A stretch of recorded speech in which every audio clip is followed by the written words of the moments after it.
I want to speak about prayer. This week's Torah portion is called Parashat V'Eschanan, and this Shabbos is known as Shabbos Nachamu.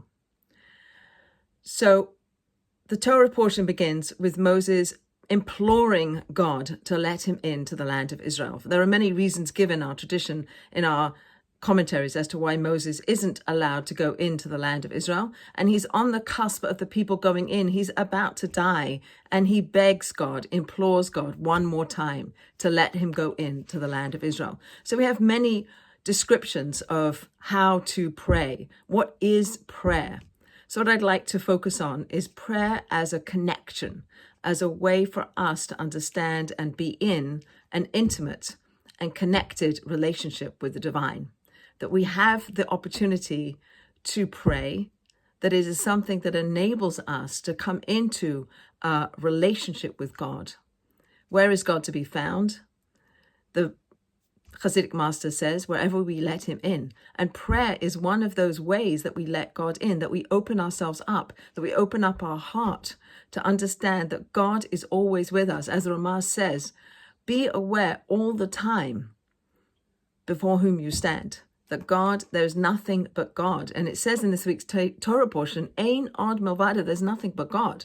And so we live within the construct of time and place, and we perceive ourselves to be independent of God. And yet prayer is a vehicle, a tool, an opportunity for us to recognize that we are constantly able to be in a relationship with the divine.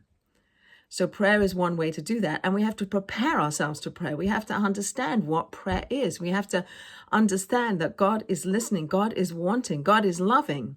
And we also enter into a relationship with God that is predicated on love of God and fear, awe of God.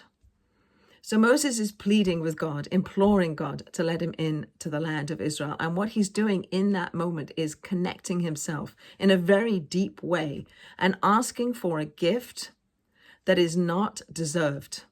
Moses, the most humble of all people, recognizes that he doesn't deserve anything, that he's not entitled to anything. So he's asking God, just allow me to go in from the goodness of God, not because I deserve it, not because I've done anything that merits me being able to go in, but from God's kindness, let me in. And prayer is one of those ways that we open ourselves up for the gifts and the blessing that God wants to bring into the world. We just finished Tisha B'Av. We've been sitting on the ground. We've been crying for the loss of connection. So perhaps prayer is our way to reconnect, to understand the power of prayer. And this Shabbos Nachamu means connection, but it also means to change. So please, God, we should change sorrow into joy.